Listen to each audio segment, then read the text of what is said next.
right? And perhaps we're going to be learning and getting some more updates. What progress have we made? What successes have we, achieved? And yeah, maybe there are things that we can do to also make it better.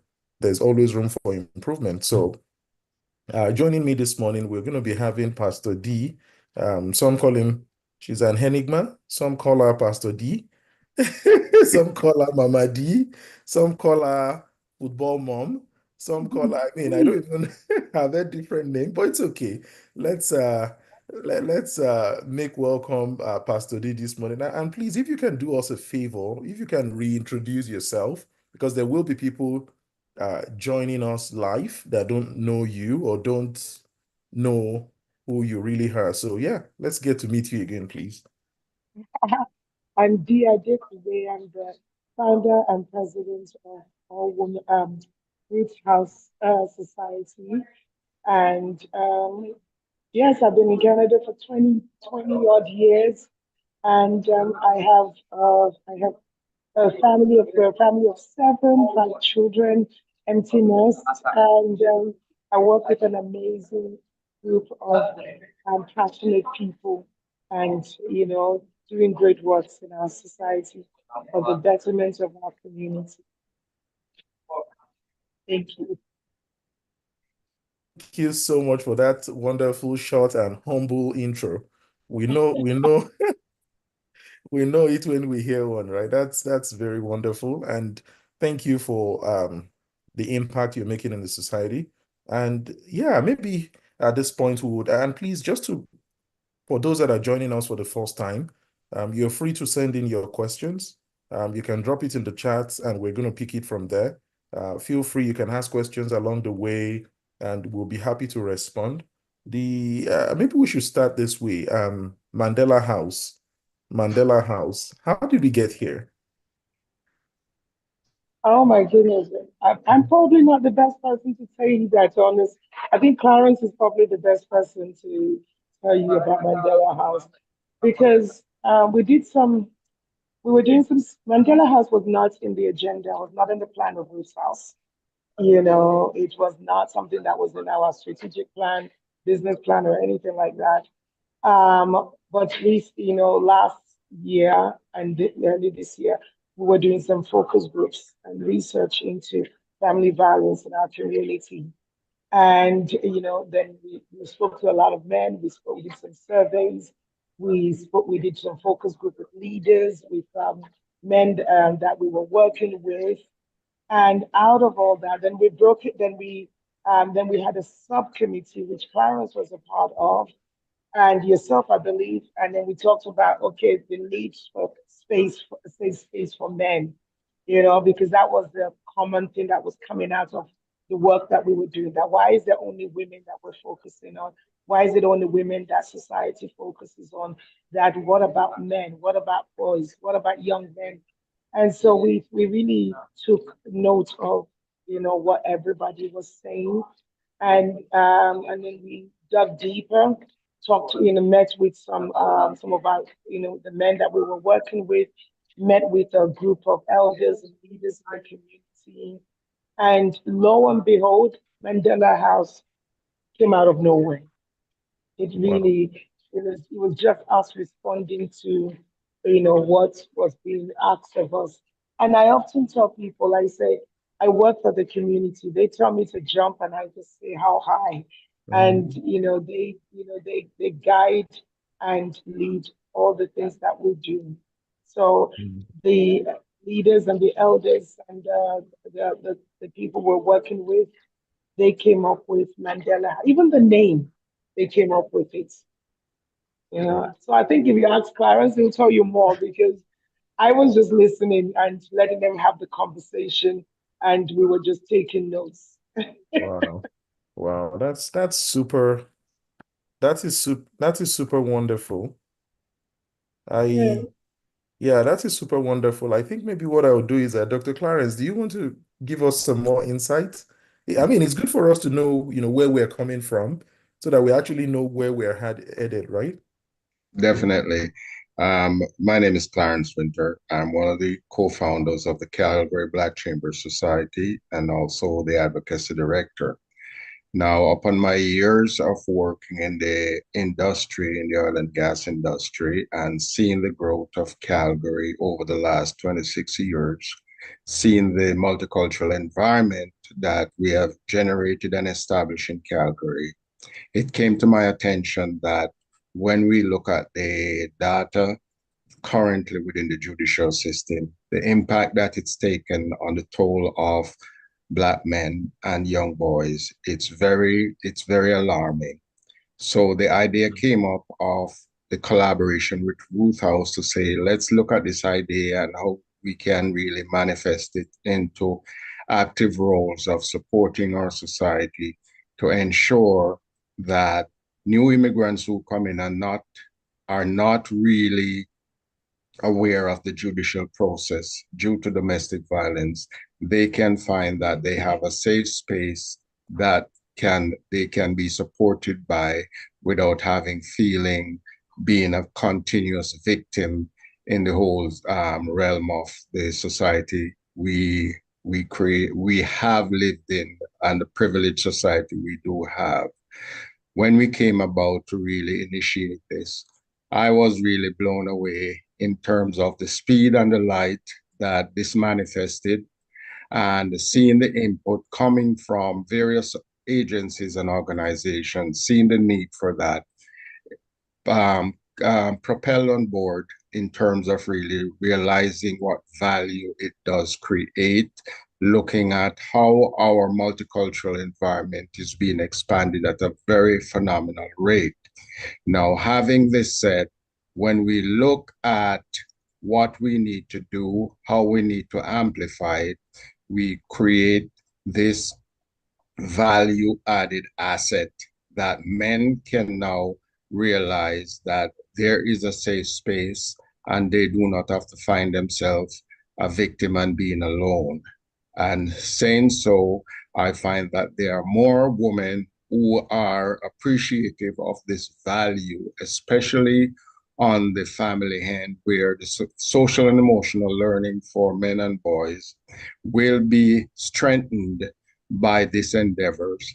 And the ambition to really expand on it is an opportunity that I see with the collaboration of Ruth House and Mandela House expanding in the four quadrants of Calgary in the near future is something of an asset and a value that we initiate in Western Canada. That's the first of its kind, and to really show that we have a community strong enough to understand that we love our women, but we also love our men, and we wish them to really, the adversities they face, they have support that can lend them the value to enrich themselves and not being a victim within the framework of the society and the judicial system. Hmm. Fantastic. I really love that background. But again, just to ask, I don't know either yourself or Pastor D can weigh in at this point. So being, having this pioneer status, right? Does it not come with maybe some weight of pressure, like, because it's like a we either succeed or fail kind of a thing, right? How did that feel when all this started? It's it was a weight, like a huge weight. Everybody was looking to us. We're breaking new grounds. We are doing something that has never been done before, and like I said, if not for the community that saw this, if not for the board of directors, if not for the team, this wouldn't have taken place. Um, Even the government were like, "Wow, how did you guys do this?" With how it was, yeah, it was like it was just it was a very heavy task upon us, but we didn't carry it alone. And that's the biggest thing. We did not carry it alone.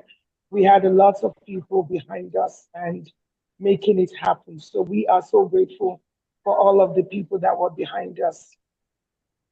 Absolutely. Thanks for sharing that. And so here goes the next question. Now that we have started, right? Because we're going to go deeper into some of the experiences that we have seen this little time that we started the operations Thankfully, I was there during the opening ceremony, the inauguration. It was wonderful and very colorful. But now that we've started, do we think we've taken a step in the right direction? Is that what we're thinking? I mean, and I'm asking this because I want every of our viewers to know that we are not a rigid organization. We're not a rigid set of people. If we're doing something wrong, we're more than happy to correct ourselves. So far so good, right? Do you think the reasons for us doing this, is it founded, is it positive, is it something, was it really needed at all, was it worth it?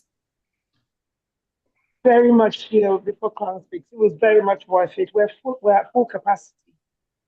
We're at full capacity already with the nine-bedroom Wow. house. Wow. And, I will give you a testimony.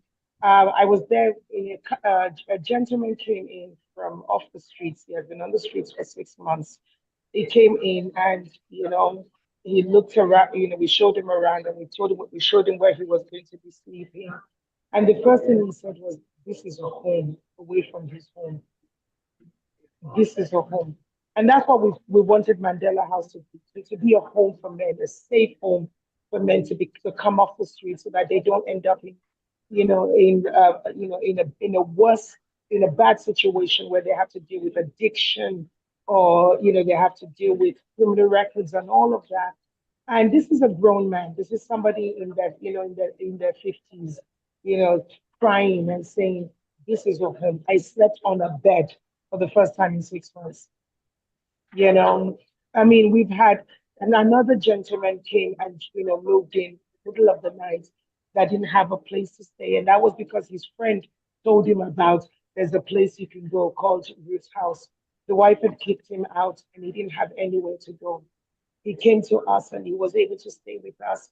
And he's so, he's so happy. All the men in the house are appreciative.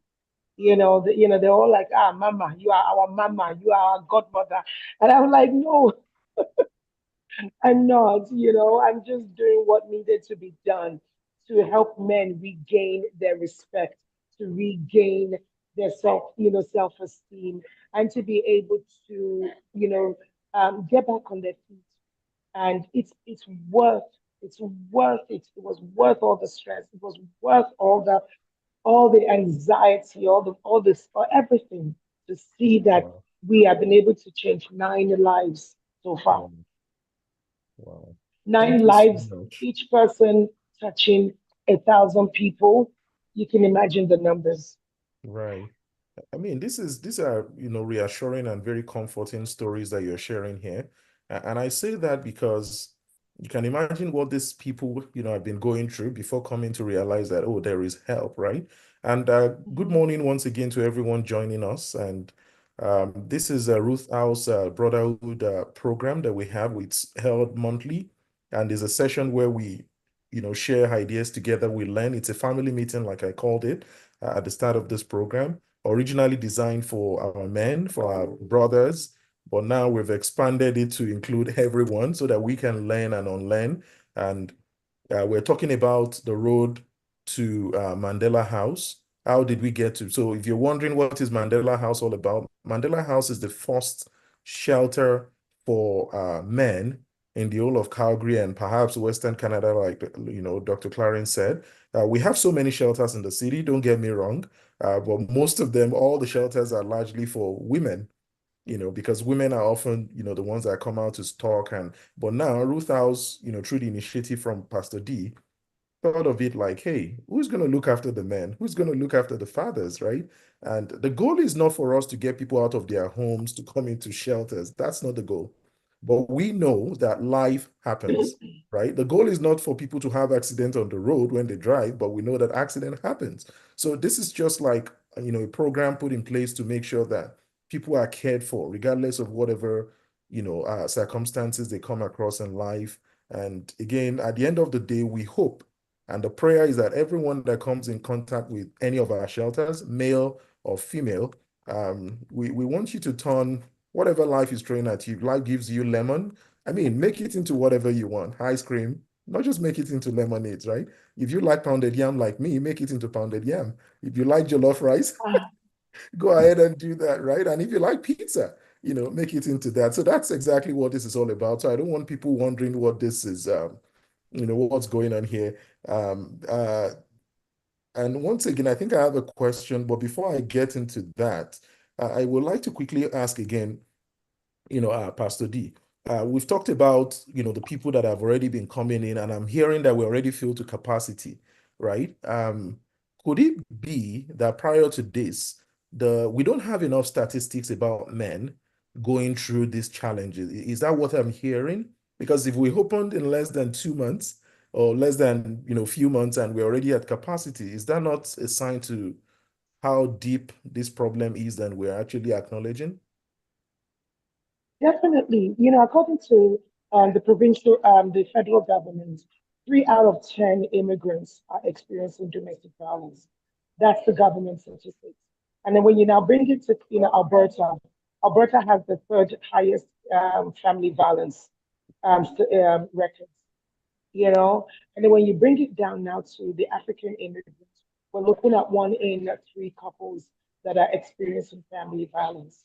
And, when you look at all the data that is released by Alberta Council of Women's Shelter and all the other shelter where they capture, the numbers of clients, who are immigrants, it does display an alarm. It does, sounds an alarm to us that you know, there is something significantly wrong in our community. And Mm, so the focus has been, let's get the women out of the house. Let's put them in a safe place. And then you leave the men in a home. You see, when you take a woman and children into a shelter, it's adding more trauma upon trauma. Yeah, you are removing the children from familiarity, from what they are known, and you're placing them with strangers, and mhm. you're placing them in a high security place. Shelters breed more traumas, adds to the trauma. And these men, the men who use violence or who have been charged with using violence are in the home.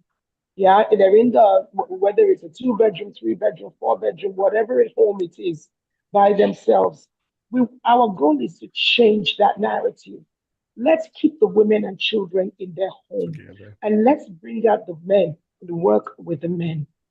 And Yeah. now, police now, the numbers of men that they are removing from the home so that the women can stay in the home is alarming. And there's only 2 places that the men are taken when they are removed from their home. They're taken to the drop-in center downtown. The drop-in center is a high drug use facility. Yeah, they're taken to the mustard seed, place. They're taken to Salvation Army. These 3 places, they do a great job in providing shelters, but they also deal with a huge task of drug addictions, drug use, overdose, all of those things. That's not where many of the men in our community want to end up in. Wow. And so, and most of them, when they are removed, they either go and rent an Airbnb, they're either staying on somebody's couch, or like in the cases that we've seen with some of the clients that we work with, out of shame, they're staying and living in their cars and then using public washrooms in the morning to freshen up, brush their teeth, and go to work. Wow. So now the responsibility is on us as a community, on us as an organization to say, how do we take care of our own?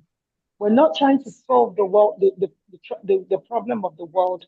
We are taking a piece of the puzzle and we're looking at our community and we're saying, how do we take care of the Black men in the Afro-Caribbean community?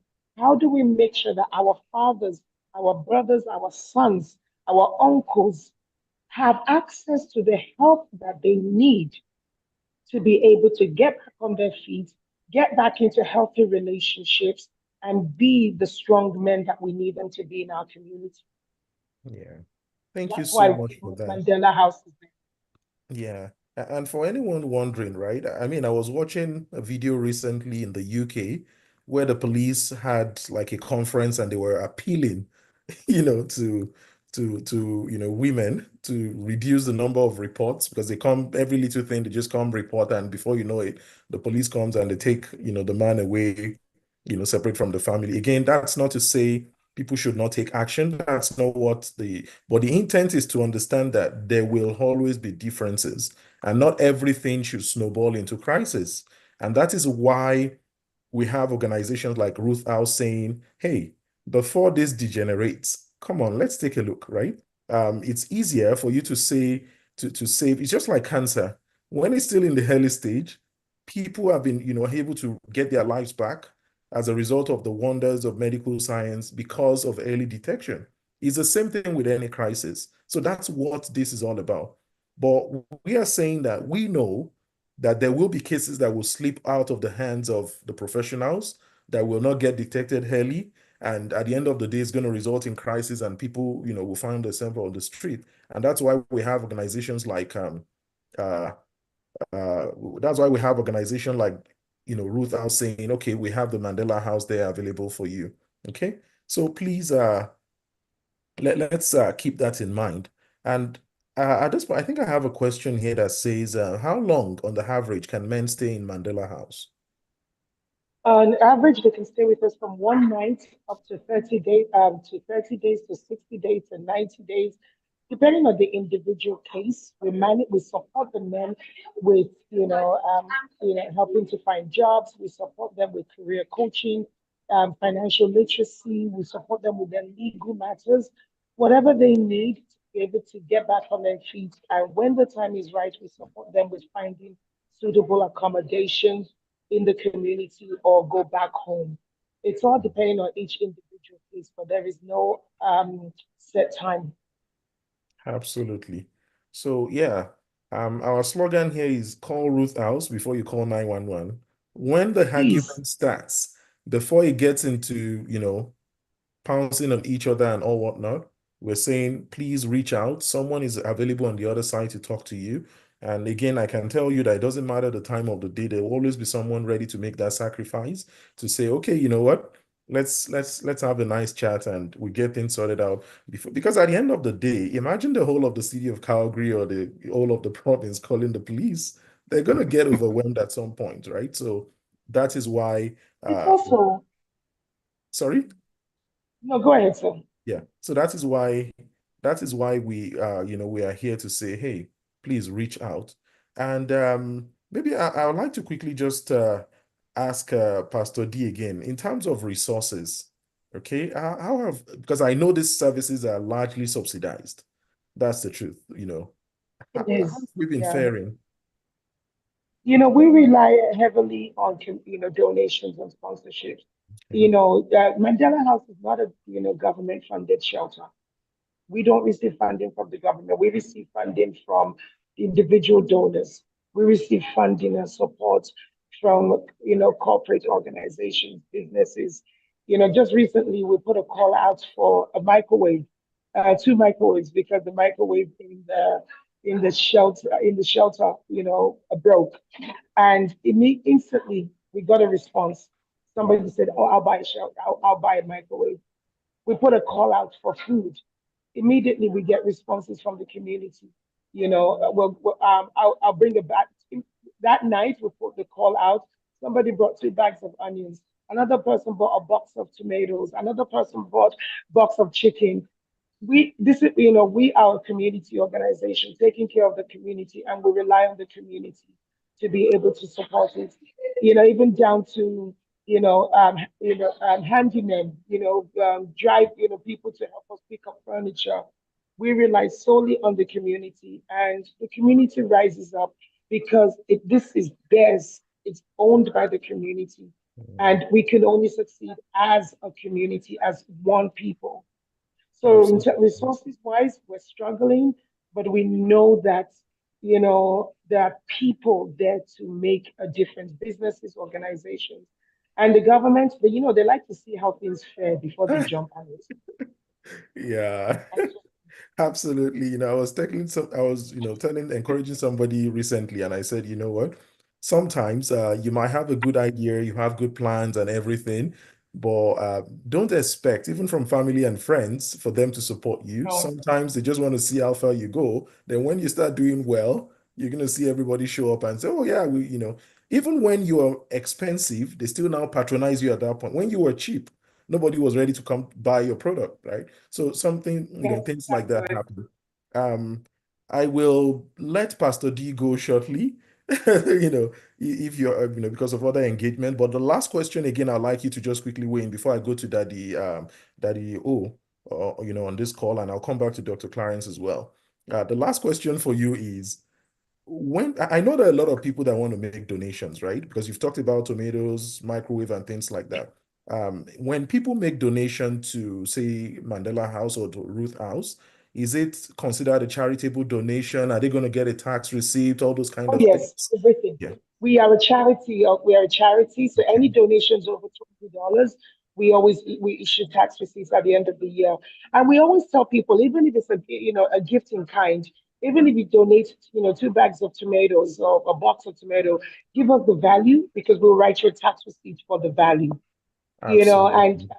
and we have a number of businesses that donate to us because then it helps them with their taxes Okay. at the end of the year.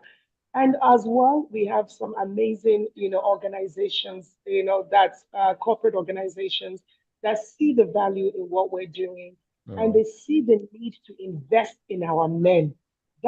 We have to look at it. When we invest in men, we're investing in families. mm, And I absolutely. think sometimes people forget that, yes, I mean, I get a lot of backlash from women saying that I'm going to the extreme.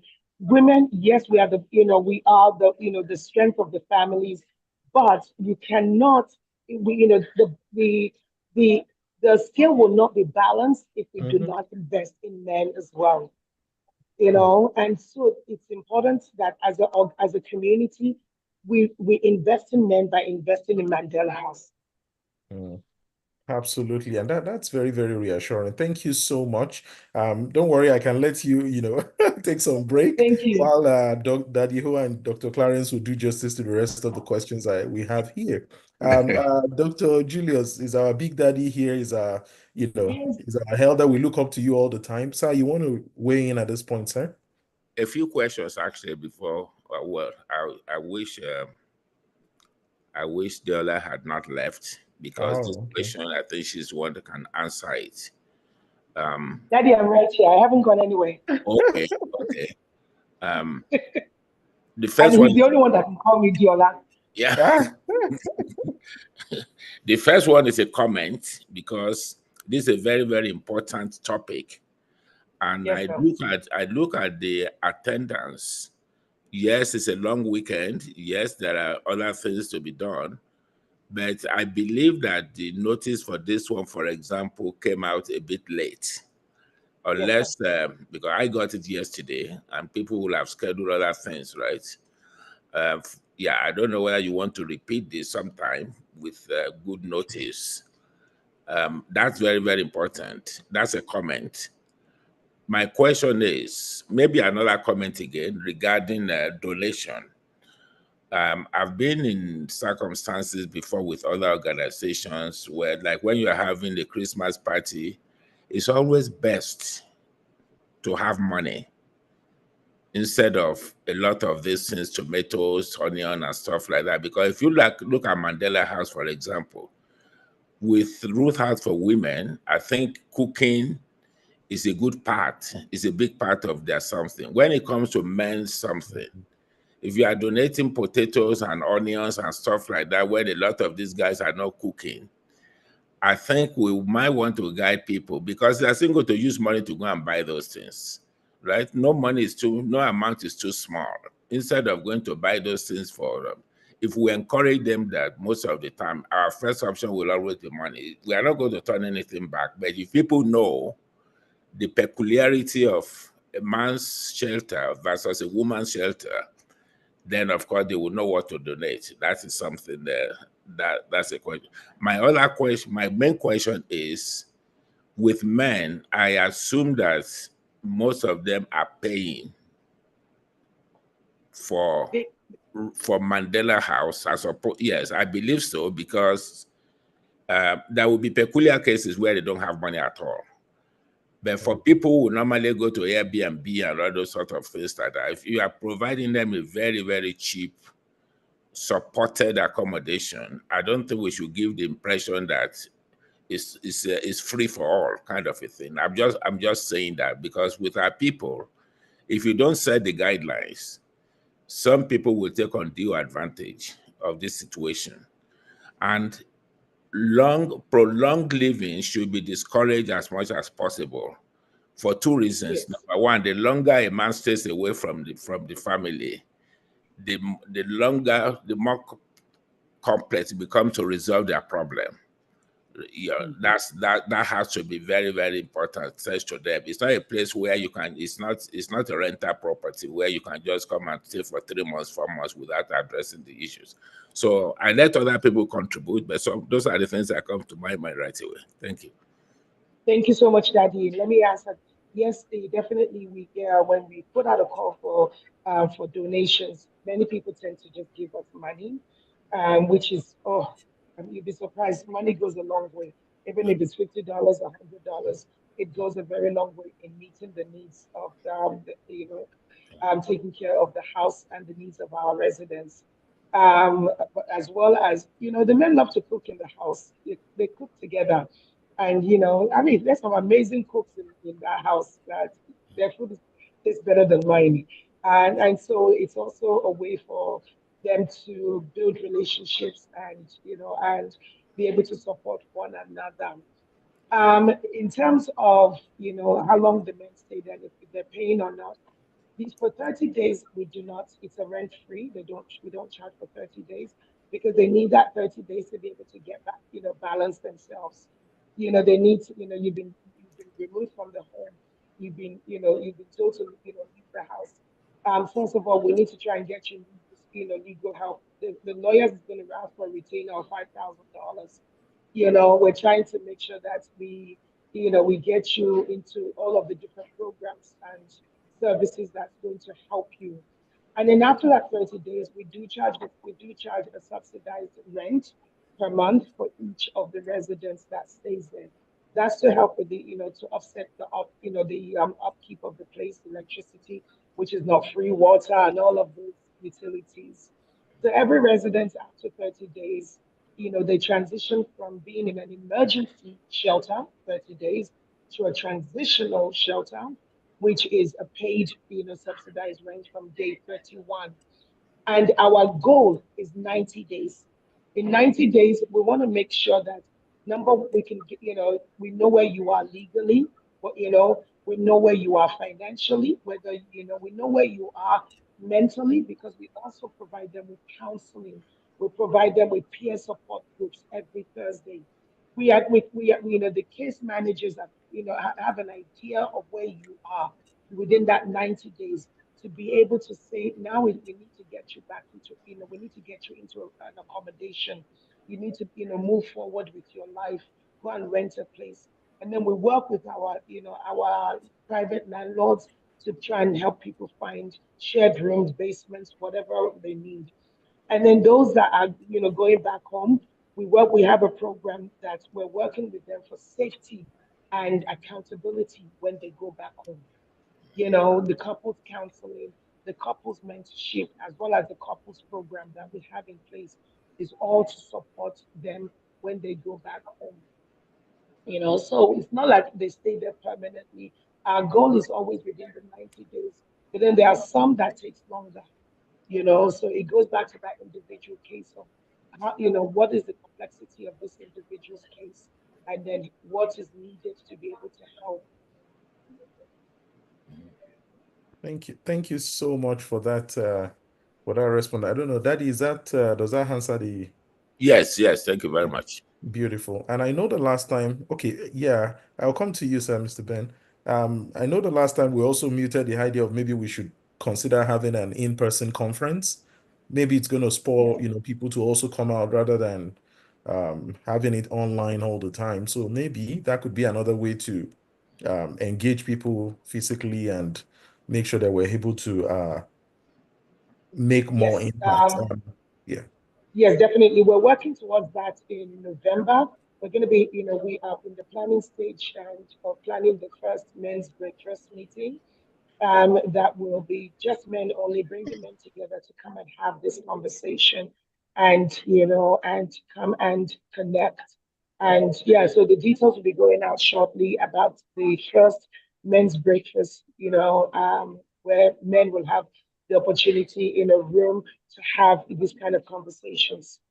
Beautiful. Thank you. Thank you. Mr. Ben, over to you, sir. You wanted to weigh in? Yeah, thank you for the chance. Yeah, just to piggyback on Papa's comment of prioritizing money over uh, goods, you know. I just wanted to suggest, if I don't know if this is already in place, Roots House can make it very easy for people to donate as little as they can afford. Yeah. A little drops makes the ocean. So maybe everything we are sending out, we might just want to include that part. We are not for profit, so we have all the power to raise money through every means. So if you can just maybe create boxes for $5, $10, 15, and up like that, and we could create another one that will be open that people can just put whatever amount they can afford into it. Again, $5 times 200, that's a lot of money. That's my comment. Thanks.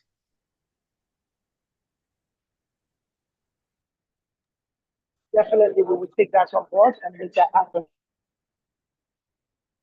Yeah, absolutely. I believe we're adding that to our, ideas bank.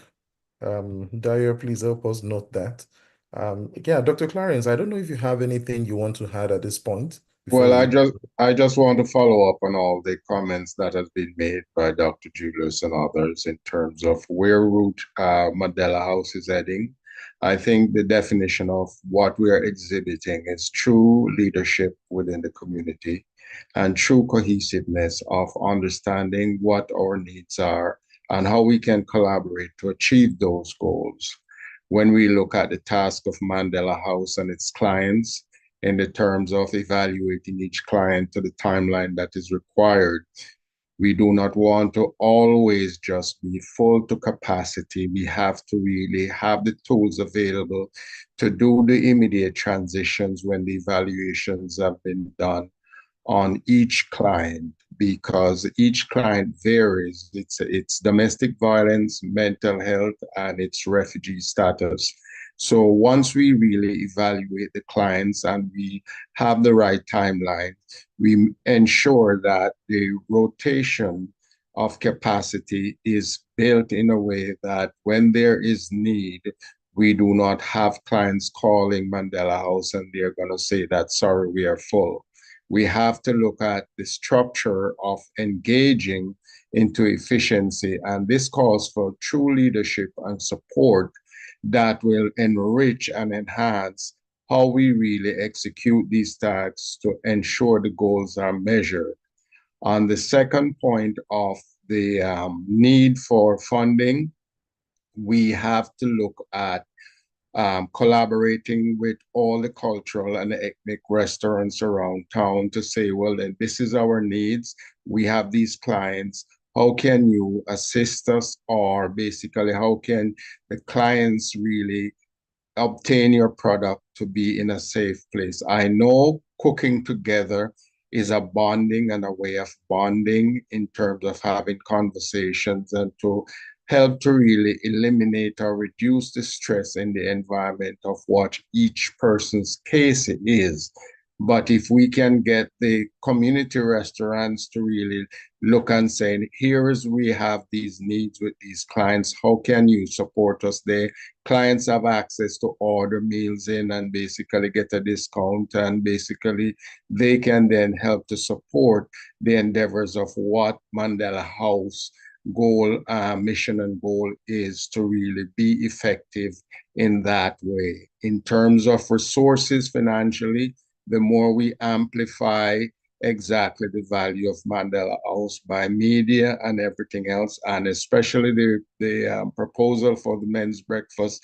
I think it's an ideal initiative to really create unity of collaboration for men to realize that, look, this is an issue, this is a part of our community, and we can set the example for the younger generation to enrich that they realize that, hey, we have to keep this thing alive. We have to look at getting the volunteer support, getting the economic support, and the government agencies will realize true leadership will lend itself that basically, okay, these guys are doing something that is of value. How can we be of support?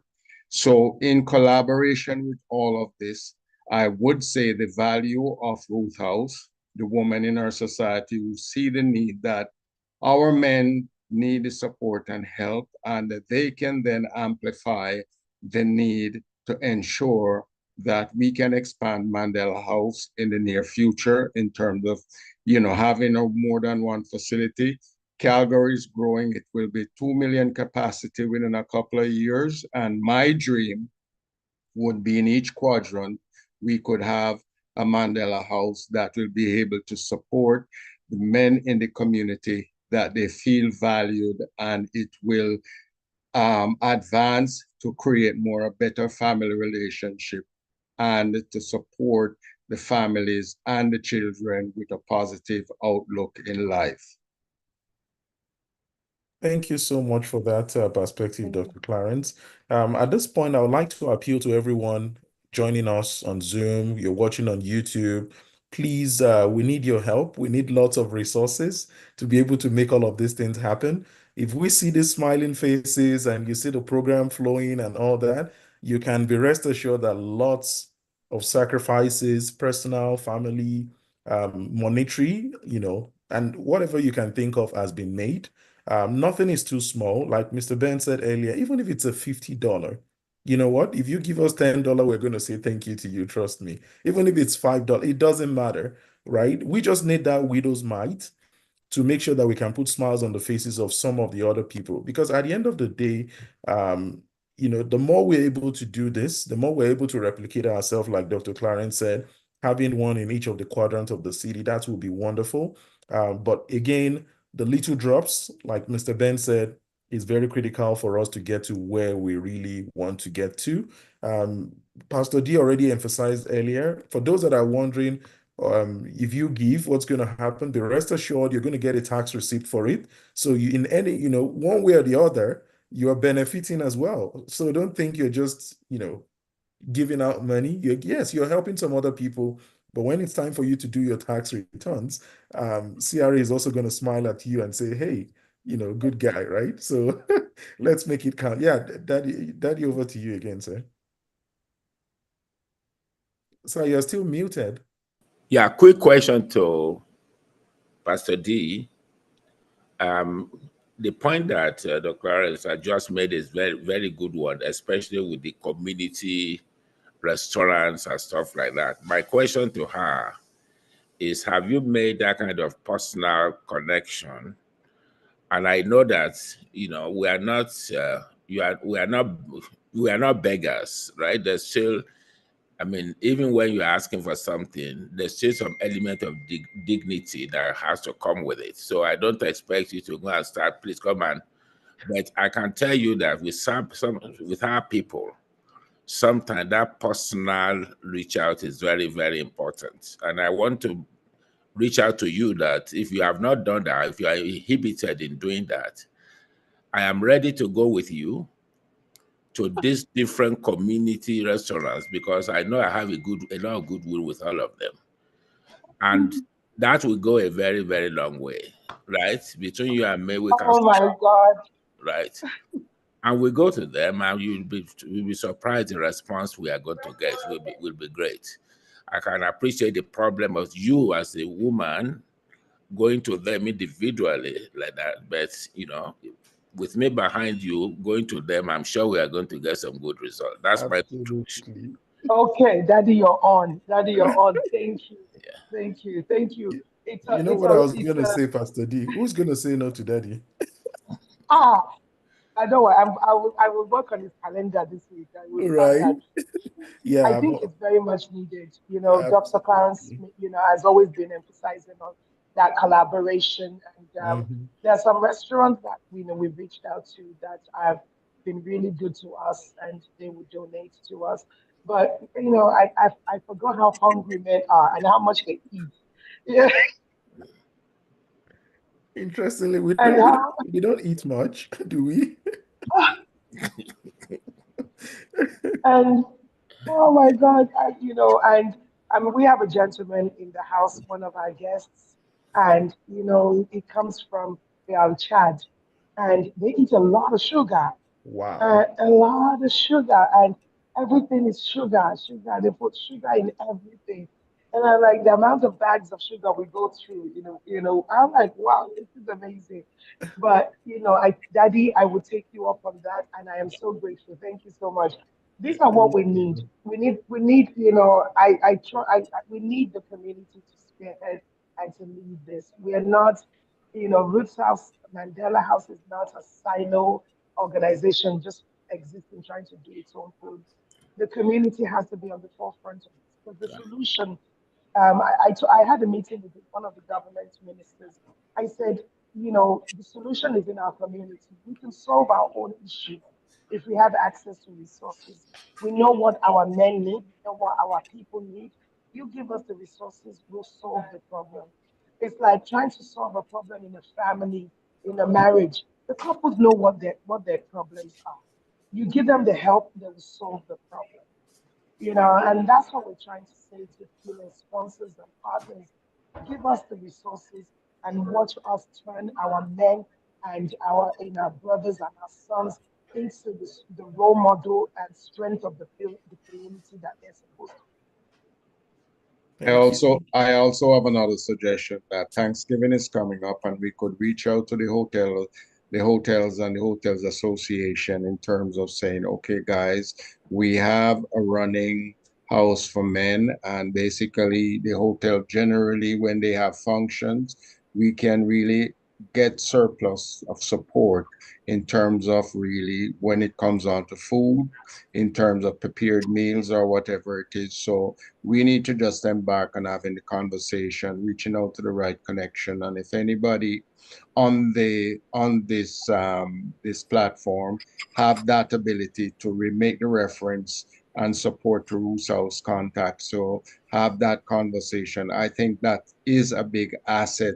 to Mandela House in saying that here we go, we have a need. This is what is happening. How can it be supported? Because if we do not ask, we will not get the results that we need. So that is one of my thoughts, and it is a continued value with the understanding it is achievable. Hmm. Thank you. Thank I you. will Thank you. tell you one of the challenges. I think things that were asked me before, one of the challenges that we've been finding at Mandela House, which we did not find at the Ruth House Women's Shelter, is that people don't think men need help. I've had people say to me, build another women's shelter, pour more resources into women and children.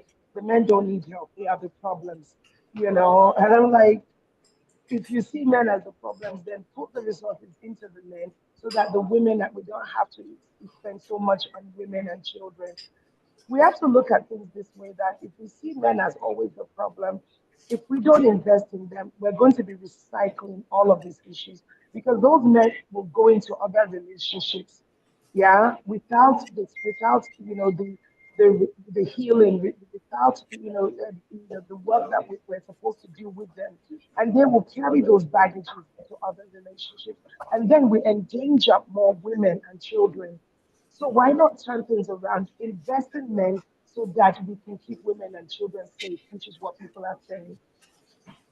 Wow. Thank you. Thank you so much for that wonderful idea. And please, let's keep all the suggestions coming. The goal at the end of the day, we just want to create healing space for our men, for our people, for our families. So please, whatever ideas we have, we're more than happy to implement. And we hope that this is going to go around, all the families. And, the Black community is going to be like a leading light for other communities to say, hey, you know what? Why don't you look at how these guys are doing it?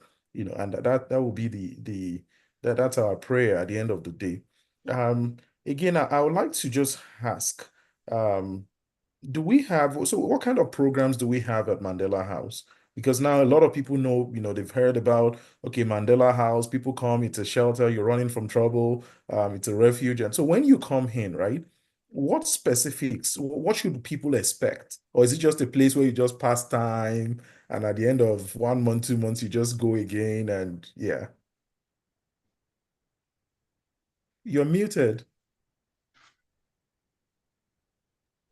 When you come in, you work with a social worker who's going to manage your case. She'll conduct the interview, the assessment, and determine where you are and what you need. We give you a bed, and all of the toiletries and everything that you need. And then we introduce you to the peer support group, which meets every Thursday. The peer support group is an in-person, sorry, it's a hybrid in-person and online group. They meet over pizza, and they really just converse, check in with each other and have conversations about where each person is at. And that peer support group is to be able to highlight the fact that you're not alone. There are other people going through other things similar to you, worse than you, better than you.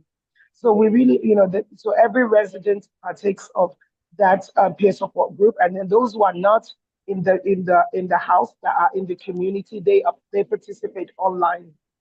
And then we also have, counseling. Most of the men are referred to our therapist, which is, Ben Bamijoko, I think is on the line here. Ben sees a lot of the men that are either in the house or in the community. We connect them with him because we believe that he, being a member of our community with all of the years experience as a mental health therapist and a counselor, he understands and he does a lot of great works with our men. We also have career coaching that, we find out where each man is at, and then we connect them with a career coach that includes resume writing, interview skills, helping them to get back on their feet in terms of their career or even just getting a job. Now, apart from that, we do family mediation. We work with the men to see, okay, what is your goal? Are you trying to, get back with your family? Are you trying to, the first thing is, how do we restore the relationships with the children when children are involved? Because whether we like it or not, if you have children, you're in their lives for life. So we want to make sure that the men have access to their children. They have healthy relationships with their children, and also with the spouse, the partner. So we work with family mediation to try and see how we can resolve issues. It doesn't necessarily mean they have to get back together. It means that how do we have healthy relationships for the sake of the children? So apart from, the peer support group, the one-on-one counseling, the family mediation, the career coaching, we also help them in terms of housing. Yeah, you need to get a house. We connect them with landlords in the community that will, that work with us because they understand the challenges that they may have. So they're able to rent houses to our clients, and we help them with the first month and last month's rent through another agency that provides that. So there's other things depending on each client, resources and support that we can connect them with. Church and mosque is also a big part, the spiritual side of things. We connect them with local churches, that those that want to go to church, they go together as a group, or the church, or the mosque, because again, faith plays a role in our community and in the lives of our people. So there are a number of things that we, connect them with. They don't just sit there and pass away the time. No, each week they have goals that they're working on. We connect them with the lawyers that's working on their cases, with EPOs, with the court, with whatever they need. We go with them to court so that they were able to, provide that additional support. So there's a lot of support and services that we make sure that every man has access to. And that's why we need a lot of money. We need a lot of support. And we need to highlight and amplify these things to the public. How many of them are aware of the depth and the vastness of what we are doing? So we can just put that in bullet points. These are the costs that you are supporting, and no amount is small. Even if at some point we have to subsidize their legal fees and things like that, just to make the process easy for people. I can tell you that most men don't recover from being out of their family environment for 1-2 weeks. They rack their credit card because they had to go to Airbnb, just like Papa said, and many other bills that they accrue. And they're under the crunch of this financial burden that even when they get back home, it's a struggle to catch up. So highlighting some of these things, if not all, will probably strike a chord in many people and will probably motivate them to also support us. Thanks. I also think that if we can devise a deck of support, whether 6 months, 1 year, or 2 year support over time by corporations or communities or persons who want to really disperse support, some form of bursary that would be a continuous support because there is a tax receipt value. It would be of great asset to the growth and the continuing support for the clients and the Mandela House community. So it's something that needs to be reviewed, discussed, and really amplified to create that effectiveness that the community giving willingly to something that is of value, helping men, will exhibit what true leadership we as a community can exhibit for ourselves in unity and strength and for the value of the families impacted. Absolutely. Thank you so much, everyone, for your comment, your thoughts, and all the weighing in. Drawing from what all our guests have mentioned in the course of the call, we're hoping that we can still continue this by next month. So we have enough publicity, just like Daddy Julius mentioned earlier. We'll be able to have more people join us on the call. And please, if you have any questions, please feel free. You can send your questions in advance and we will address them. If you want to keep it anonymous, that's fine. You can put, you don't have to put your name. Please share them. Get your questions coming. Let's have all the support that we need to make this a success. At the end of the day, it's for ourselves, it's for our wives, it's for our children, it's for the community, and it's to make our city and our country, a better place to live. As we get to the close of this meeting, there's only one last question I would like to pass on to Pastor D. Since we started, have we had any graduates from Mandela House yet? Have we had anybody come in and, they've had to move on because, the work is done? Do we have any such beautiful stories to tell? Yes, we had the gentleman, we moved out yesterday into Great. his own place, reunited with his family. So I'm super excited about that. It's amazing, to see that happen. And but that doesn't stop the work. We still continue to work with them in the community with our outreach program. But to see him reunited with his family, to see him, back on his feet, this is a man that from his country, he's a big man, like, he's an imam, yeah. But here, circumstances, situations happen. So, with the help of the community, we were able to support this family, and now he's back. He moved out yesterday into the community, but they were able to find him a space, and his family is moving with him. And yeah, we're very excited. So that's a good news. We actually got the video. We got a video testimony from the president of the community association who have been working with us to support this family. They sent us a video yesterday appreciating Ruth's house and just being grateful that we were there to work with their community and to house this man and now to reunite him with his family. So it's a teamwork. Yeah, so we really need Dio here to help us to get some feedback from these people. Okay. A few lines of success stories. We got a video. Just, we got a video.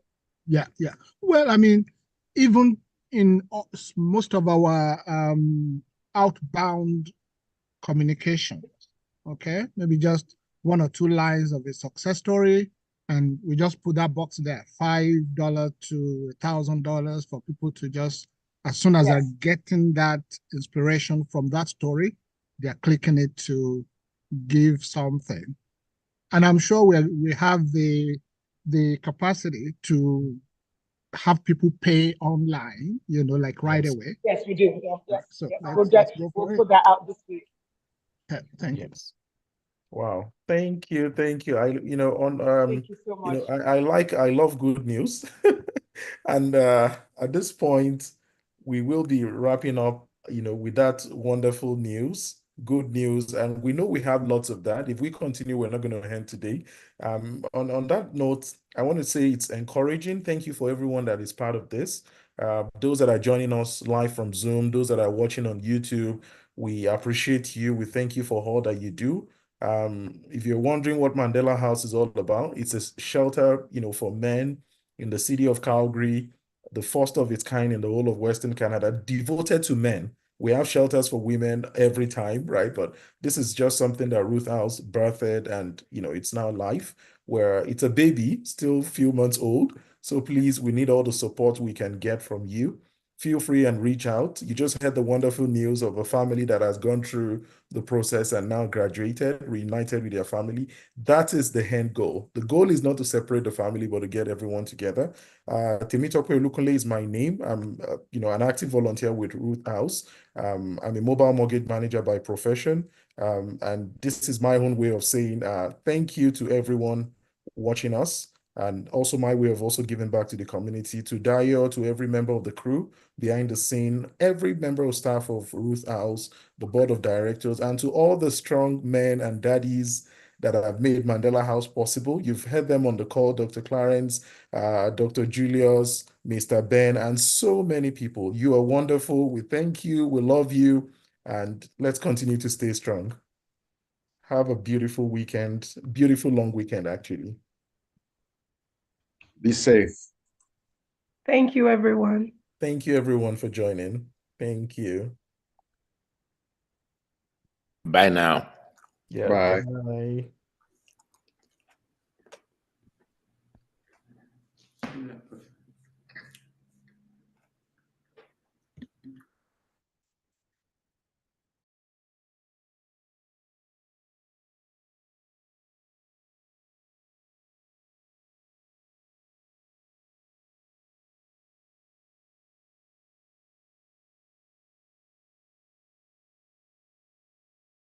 Thank you, Dio. Thank you, everyone. Thank you so much. Thank you Yeah, so you're welcome. Thank you for making it happen all the time. Oh, not. It takes work, but Oh, I'm glad I didn't really have to talk today because of my voice. I lost my voice. I oh, was really ill sorry. for the week. So It's I okay. think it's another reason why our invitations went out late, but Yeah. well, All right. thank you so much. Have a Okay. great weekend as You well. too. Thank you. Enjoy the long weekend. Bye-bye.